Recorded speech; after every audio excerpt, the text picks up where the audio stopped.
ദയവേത് നിങ്ങൾ ഈ YouTube channels ആരെ ഇടുന്നത് എത്രയോ ഞങ്ങളുടെ വോയിസ് റെക്കോർഡ് എല്ലാം നിങ്ങൾ ചാനലിൽ ആരെ ഇടുന്നുണ്ട്. പക്ഷേ ഇത് നിങ്ങൾ ലീഗൽ വശം മനസ്സിലാക്കാതെ നിങ്ങൾ ഈ ലീക്കായ ഈ വോയിസ് റെക്കോർഡ് 17 വയസ്സുകാരിയായ കുട്ടിയുടെ വോയിസ് റെക്കോർഡും എൻ്റെ വോയിസ് റെക്കോർഡും ഇപ്പം പല ചാനലിൽ കിടന്ന് പോയിക്കൊണ്ടിരിക്കുകയാണ്. പക്ഷേ നിങ്ങളൊരു കാര്യം മനസ്സിലാക്കുക, ആ കുട്ടിയുടെ പേര് വരെ അതിനകത്ത് വന്നിട്ടുണ്ട്. നമ്മൾ ഒരു എവിടെയെങ്കിലും ഒരു കുട്ടിക്കോ അല്ലെങ്കിൽ ആർക്കെങ്കിലും ഇങ്ങനത്തെ ഒരു സംഭവം നടന്നാൽ നമ്മൾ അതിജീവിത എന്നാണ് പറയുന്നത്. പേര് പോലും നമ്മൾ ആരുടെയും പറയില്ല.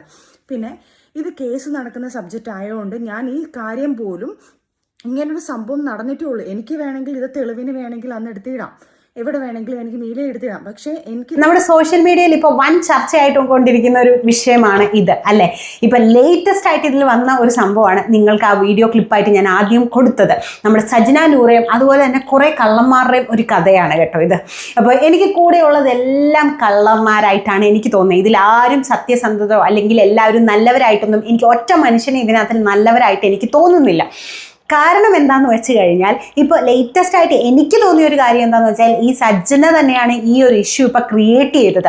ഇപ്പോൾ എവിടെയുള്ളൊരു കുട്ടിയാണ് അല്ലെങ്കിൽ ആ കുട്ടിയുടെ, അതായത് നമ്മളിപ്പോൾ സപ്പോസ് നമ്മളിപ്പോൾ ഫോണിൽ ഒരാളുമായിട്ട് സംസാരിക്കുമ്പം അത് നമുക്ക് ഒന്നെങ്കിൽ എനിക്ക് റെക്കോർഡ് ചെയ്യാം അല്ലെങ്കിൽ അപ്പുറത്ത് കേൾക്കുന്ന ഒരാൾക്ക് റെക്കോർഡ് ചെയ്യാം. പീഡന കേസായതുകൊണ്ട് ഒരു കുട്ടിയെ, ഇതായത് 17 വയസ്സുള്ള ഒരു കുട്ടീനെ തൻ്റെ മുൻ ഭർത്താവായിട്ടുള്ള ഫിറോസ് ഖാൻ പീഡിപ്പിച്ചു എന്നുള്ള അലിഗേഷനാണ്. അപ്പോൾ ആ കുട്ടിയുമായിട്ട് ഈ സജ്ജന സംസാരിക്കുന്ന ഒരു വോയിസ് റെക്കോർഡാണ് ഇപ്പോൾ എല്ലായിടത്തും ഷെയർ ചെയ്യുന്ന കാര്യങ്ങളൊക്കെ ഉണ്ട്.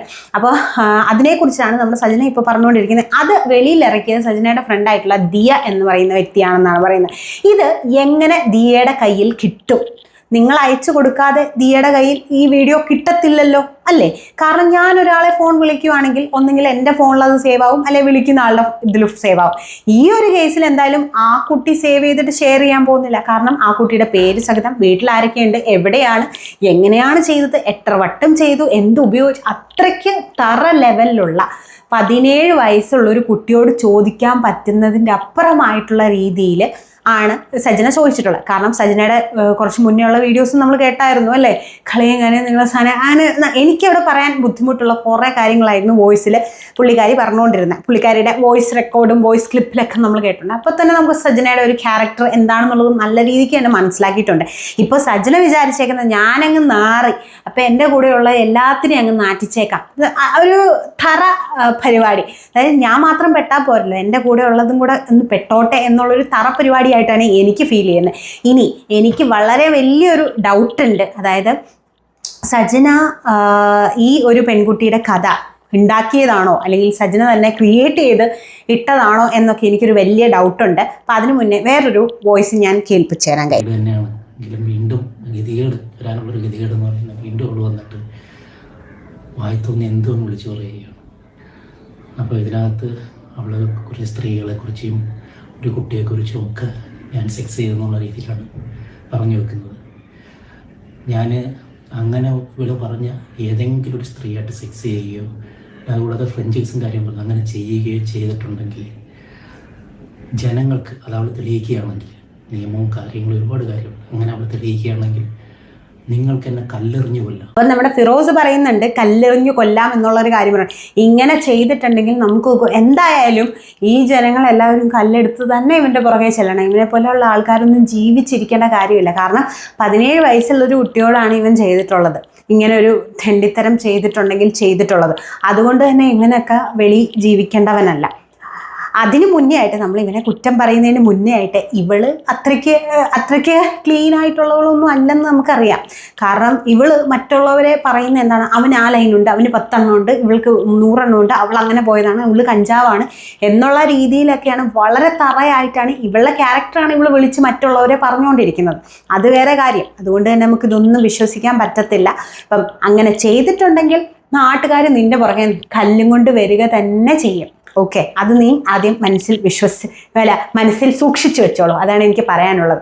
സോ ഇവിടെ സജ്ജന ആയതുകൊണ്ട് വേണമെങ്കിൽ വേറൊരു പെൺകുട്ടീനെ കൊണ്ട് ഇങ്ങനെ വിളിപ്പിച്ചിട്ട്, കാരണം എനിക്ക് ആ വോയിസ് ഈ ഒരു വീഡിയോയിൽ കൊടുക്കാൻ താല്പര്യമില്ല, പല യൂട്യൂബേഴ്സും കൊടുക്കുന്നുണ്ട്. പക്ഷേ എനിക്ക് അതിനോട് താല്പര്യമില്ലാത്തത് കൊണ്ടാണ് ഞാൻ അവരുടെ വോയിസ് ക്ലിപ്പ് കൊടുക്കാത്തത്. പക്ഷേ ഞാൻ അതിൽ പറഞ്ഞ കുറച്ച് കാര്യങ്ങളൊക്കെ ചെയ്യുന്നുണ്ട്. അതായത് ഒരു പെൺകുട്ടിയോട്, അതും ഇങ്ങനെ ഇരയാക്കപ്പെട്ട ഒരു പെൺകുട്ടിയോട് ചോദിക്കാൻ കഴിയാത്ത രീതിയിലുള്ള ക്വസ്റ്റ്യൻസ് ഒക്കെയാണ് അവൾ ചോദിക്കുന്നത്. കാരണം എങ്ങനെയാണ്, എന്തുപയോഗിച്ചിട്ടാണ്, എത്ര പ്രാവശ്യമാണ്, എങ്ങനെയാണ്, എന്താണ്, അങ്ങ് ചരിത്രം മുഴുവൻ അവളങ്ങ് ചോദിക്കുകയാണ്. പേരെന്താണ്, വീട്ടിൽ. അപ്പം ആ ഒരു ചോദിക്കുന്നതിൽ ഭയങ്കര സന്തോഷത്തോടെയുള്ള ഇതാണ്. അല്ലെങ്കിൽ എൻ്റെ ഭർത്താവ് അങ്ങനെ ചെയ്തല്ലോ എന്നുള്ളൊരു വിഷമവും കാര്യങ്ങളൊന്നും എനിക്ക് ഫീൽ ചെയ്യുന്നില്ല. കാരണം അങ്ങനെ ഒരെണ്ണം കിട്ടിയല്ലോ, അല്ലെങ്കിൽ ഇവനെതിരെ ഇങ്ങനൊരു തെളിവ് കിട്ടിയല്ലോ എന്നുള്ളത് ആ വോയിസിൽ നമുക്ക് കൃത്യമായിട്ടറിയാം. ആ പെൺകുട്ടീനെ നോക്കുമ്പോൾ എനിക്ക് തോന്നുന്നു ഒന്നും അറിയാതെ അല്ലെങ്കിൽ വിശ്വസിച്ച് എല്ലാം തുറന്നു പറയുന്ന ഒരു രീതിയിലാണ് പുള്ളിക്കാരി പറഞ്ഞുകൊണ്ടിരിക്കുന്നത്.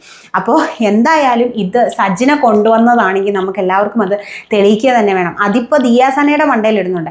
ഇപ്പം ദിയാസന ഷെയർ ചെയ്തെങ്കിൽ, ഇപ്പോൾ ദിയാസന സപ്പോസ് ദിയാസന ഷെയർ ചെയ്തിട്ടാണ് യൂട്യൂബ് ചാനലുകൾ പോസ്റ്റ് ചെയ്തിട്ടുണ്ടെങ്കിലും നീ അത് ഷെയർ ചെയ്ത് കൊടുക്കാതെ അവർ അത് പോസ്റ്റ്, അല്ലെങ്കിൽ ദിയാസനയുടെ കയ്യിലാണെങ്കിലും കിട്ടത്തില്ലല്ലോ. കാരണം നീയാണ് ആ കുട്ടിയോട് സംസാരിച്ചത്. സോ ആ കുട്ടി എന്തായാലും റെക്കോർഡ് ചെയ്യാനായിട്ടുള്ള സാധ്യത വളരെ കുറവാണ്. അപ്പോൾ നീ തന്നെയാണ് റെക്കോർഡ് ചെയ്ത് ഷെയർ ചെയ്തിട്ടുള്ളത്. അപ്പം നീ കാണിച്ചതല്ലേ ഏറ്റവും വലിയ തെണ്ടിത്തരം എന്നാണ് എനിക്ക് ചോദിക്കാനുള്ളത് നിൻ്റെ അടുത്ത്. പിന്നെ നീ പറയുന്നുണ്ട് എനിക്ക് ഷെയർ ചെയ്യാൻ പറ്റത്തില്ല, അതുകൊണ്ടാണ് ഞാൻ ഷെയർ ചെയ്യാത്തത്, ഇതിട്ട് നാറ്റിക്കാമായിരുന്നു. സോ ആ ഒരു പെൺകുട്ടിയുടെ മാനസികാവസ്ഥ നീ ചിന്തിക്കുന്നില്ല ഒരിക്കലും. നീ നാറ്റിക്കാമായിരുന്നു, ഈ ഒരു കേസ് ഉള്ളത് കൊണ്ടാണ് നീ ഷെയർ ചെയ്യാത്തത് അല്ലേ? നിനക്കാണ് ഈ ഒരു ഏജിൽ ഇങ്ങനൊരു നിനക്ക് സീനില്ല എന്നെനിക്കറിയാം. പക്ഷെ എങ്കിലും നിനക്കൊന്നും അറിയാത്തൊരു പ്രായത്തിൽ, അല്ലെങ്കിൽ നിനക്ക് ഇത്രയും ഏജ് കുറഞ്ഞൊരു പ്രായത്തിൽ നിനക്ക് ഇങ്ങനെ സംഭവിക്കുവാണെങ്കിൽ മറ്റൊരാൾ നിന്നെ ഇങ്ങനെ ഞാൻ സപ്പോർട്ട് ചെയ്തോളാം, ഞാൻ കൂടെ നിന്നോളാം, ഞാൻ ഡീറ്റെയിൽസ് ആരോടും പറയത്തില്ല എന്ന് പറഞ്ഞ് വാക്ക് കൊടുത്തിട്ട് നീ ഇങ്ങനെ കാണിച്ചതല്ലേ ഏറ്റവും വലിയ തെണ്ടിത്തരം എന്ന് തന്നെയാണ് എനിക്ക് പറയാനുള്ളത്.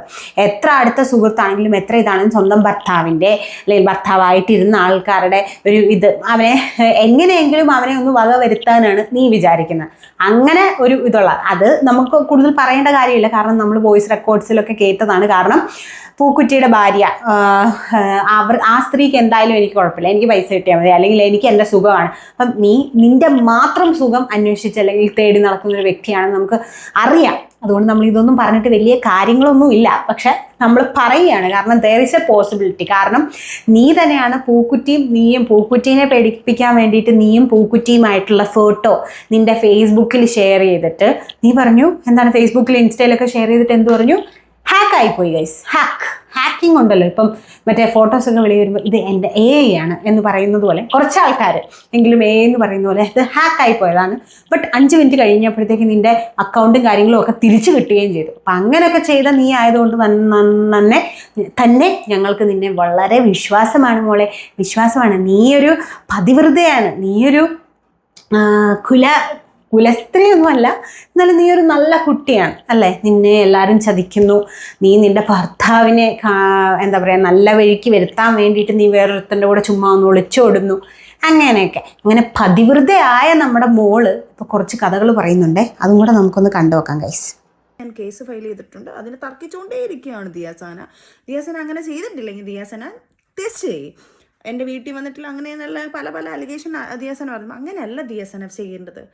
നീ ചെയ്തിട്ടില്ലെങ്കിൽ ധൈര്യത്തോടെ നീ വന്ന് ടെസ്റ്റ് ചെയ്യണം. പിന്നെ അതേപോലെ ആൻമേരിയുടെ കാര്യം, ആൻമേരി പറഞ്ഞു 10 വർഷമായിട്ട് ഞാനൊരു വോയിസ് റെക്കോർഡ് കേട്ടതാ. 10 വർഷമായിട്ട് ഞാൻ ഭയങ്കര അന്തസ്സായിട്ട്, എൻ്റെ പൊന്നു മോളെ, ഞാൻ 1.5 വർഷത്തെ പരിചയമാണ് നിനക്കുള്ളത്. 1.5 വർഷം, 1.25 വർഷം. ആ 1.25 വർഷത്തിനകത്ത് നീ കാണിച്ചു കൂട്ടി 5 അവന്മാരെ പ്രേമിച്ചതും 5 അവന്മാരെ പറ്റിച്ചതിൻ്റെ കഥ തെളിവ് സഹിതം എൻ്റെ കയ്യിലുണ്ട്. ചൊറിയാൻ നിന്നാൽ ഞാൻ ഇതും കൂടെ കൊണ്ടിടും.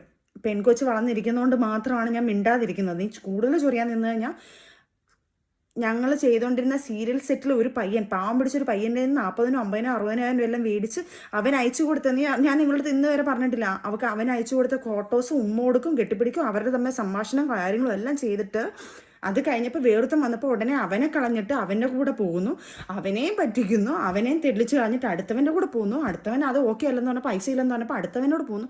അങ്ങനെ 5 കഥകൾ തെളിവ്. ലാസ്റ്റ് ഒരു ആക്ടറിനെ നശിപ്പിച്ച്, ആ കുടുംബം പോയി നശിപ്പിച്ചതിൻ്റെ അവരെല്ലാം നിൻ്റെ അടുത്ത് റിവെഞ്ച് മൈൻഡിൽ തന്നെ നിൽക്കുന്നത്. അവരെ നശിപ്പിച്ച ആറാണുങ്ങളിരുന്ന മോളെ, ഞാൻ പോലെ അല്ല അവരൊക്കെ ഇറങ്ങിക്കഴിഞ്ഞാൽ തീർന്ന മോളെ. ആണുങ്ങളാണ്, അവർക്ക് രീതിയിൽ ഇറങ്ങാന്നേ ഉള്ളൂ. അതുകൊണ്ട് ചൊറിയാതെ അവിടെ ഇരിക്കും. ചൊറിഞ്ഞു കഴിഞ്ഞാൽ തിരിച്ച് അതായിരിക്കും ഞാൻ അടുത്തത് കൊണ്ടുവരുന്നത്. പിന്നെ അതേപോലെ തന്നെ റോഷ്നി, നീ തീർന്നു. ചിരിയാണ് ഗൈസ് വരുന്നത്. അപ്പോൾ ഇവളുടെ ഒരു കൂട്ടുകാരിയെ കുറിച്ചാണ് ഇവള് പറയുന്നത്, 5 പേരുടെ കൂടെ പോയി പക്ഷേ ഞാനൊരു കാര്യം പറയും, പറയുന്ന ആളുടെ ഒരു 10-15 ലൈനുകളെയും കാര്യങ്ങളും ഒക്കെ നമ്മുടെ ഇയാളുടെ കെട്ടിയോൻ കൊണ്ടുവന്നായിരുന്നല്ലോ. അപ്പോൾ അതിനൊന്നും കുഴപ്പമില്ലായിരുന്നു. പറയുന്ന ആൾ ഒരു 3 കോടി രൂപ, എനിക്ക് കുഴപ്പമില്ല, അങ്ങേര് ഇതാണ്, അങ്ങേര് മറ്റതാണ് മറിച്ചാണ്, സാരമില്ല, അങ്ങേര് സ്വന്തം അമ്മയുടെ പ്രായമുള്ള ആൾക്കാരുടെ കൂടെ വരെ പോവും, പക്ഷേ എങ്കിലും എനിക്ക് സാരമില്ല, എനിക്ക് 3 കോടി രൂപ പറഞ്ഞു. അപ്പം അപ്പം അവനോ ആദ്യം നന്നായിട്ട് മറ്റുള്ളവരെ പറയുന്നതല്ലേ നല്ലത് എന്നാണ് എനിക്ക് ചോദിക്കാനുള്ളത്. സോ അപ്പം അവനവൻ്റെ എൻ്റെ കുറച്ച് ആൾക്കാർ അറിഞ്ഞു, അപ്പം നിൻ്റെയും കൂടെ അറിഞ്ഞോട്ടെ എന്നുള്ളൊരു രീതിയിലാണ്. അപ്പം കൂട്ടുകെട്ട് വളരെ, ഞാൻ എന്ന് വെച്ചാൽ ഇവരെ സപ്പോർട്ട് ചെയ്തല്ല ഗൈസ് ഞാൻ സംസാരിക്കുന്നത്. അപ്പം ആ കൂട്ടത്തിലുള്ള എല്ലാം കണക്കാണ്, എല്ലാം ഇതാണ്. പിന്നെ ഈ ദിയയ്ക്ക് എന്തുകൊണ്ട് ടെസ്റ്റ് ചെയ്തുകൂടാ എന്നാണ് ഞാൻ ചോദിക്കുന്നത്. കുറേ കാര്യങ്ങളും അലിഗേഷൻസും ഒക്കെ പറയുന്നുണ്ട്, ശരിയാണ്, അതൊക്കെ നമ്മൾ അംഗീകരിക്കുന്നു, അക്സെപ്റ്റ് ചെയ്യുന്നു, എല്ലാം ചെയ്യുന്നു. പക്ഷേ എന്തുകൊണ്ട് ഇവർക്ക് ടെസ്റ്റ് ചെയ്തുകൂടാ? ആ ഒരു ചലഞ്ച് പറഞ്ഞതല്ലേ, ടെസ്റ്റ് ചെയ്തങ്ങ് കാണിച്ചു കൊടുക്കുക. നിങ്ങൾ ഇതൊന്നും യൂസ് ചെയ്യുന്നില്ല എന്ന് നിങ്ങൾ തന്നെ പറയുന്നുണ്ട്, അപ്പം നിങ്ങൾ തന്നെ ടെസ്റ്റ് ചെയ്ത് കാണിച്ചു കൊടുക്കുക. ദെൻ ഫിറോസിൻ്റെ കാര്യം എന്തായാലും വരുമ്പോൾ നമ്മൾ ആൾക്കാർ കല്ലെടുത്തുകൊണ്ട് ചെന്നേ പറ്റുള്ളൂ. കാരണം ഇങ്ങനെയൊക്കെ ഉള്ള അവന്മാരെ ജീവിച്ചിരിക്കാൻ പാടില്ല. എനിക്ക് തോന്നുന്നത് ഈ ഒരു കൂട്ടത്തിനെ മുഴുവനായിട്ടും അറസ്റ്റ് ചെയ്ത് ചോദ്യം ചെയ്ത് കഴിഞ്ഞാൽ കുറേ സംഭവങ്ങളുടെ ചുരുളുകൾ ഇങ്ങനെ അഴിയും എന്നാണ് എനിക്ക് തോന്നുന്നത്. കാരണം ഇതെല്ലാം കണക്കാണെന്നാണ് എനിക്ക് തോന്നുന്നത്. കാരണം ഒരാളുടെ ഒരു സംഭവം പറയുമ്പോഴത്തേക്ക് അടുത്ത ആളവിടെ നിന്ന് അടുത്തത് പറയുന്നു.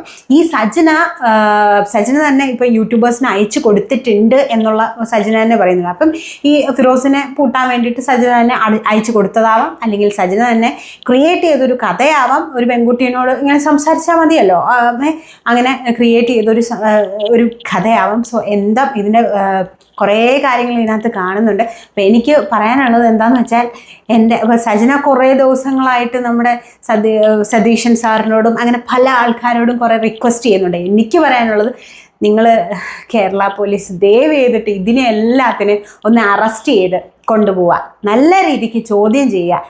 ഇവർ മാഫിയയുടെ കാര്യം പറയുന്നുണ്ട്, ഇതിൻ്റെ കാര്യം പറയുന്നത്, അങ്ങനെ പല കാര്യങ്ങളും പറയുന്നുണ്ട്. അപ്പോൾ അതൊക്കെ ഒന്ന് ചോദ്യം ചെയ്ത് കഴിഞ്ഞാൽ കുറച്ച് ആൾക്കാരെങ്കിലും ഇവരുടെ കയ്യിൽ അകപ്പെട്ടിട്ടുള്ള രക്ഷപ്പെടുത്താം.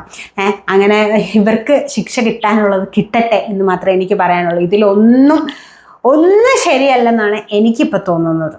എന്തായാലും നമ്മുടെ സോഷ്യൽ മീഡിയ കത്തിച്ചുകൊണ്ടിരിക്കുകയാണ് ആൻഡ് കയറിക്കൊണ്ടിരിക്കുകയാണ്. അപ്പോൾ അടുത്തൊരു വീഡിയോ ആയിട്ട് ഞാൻ ഓടി വരാം. അതൊരിക്കും. It's me Chanchal signing off. By.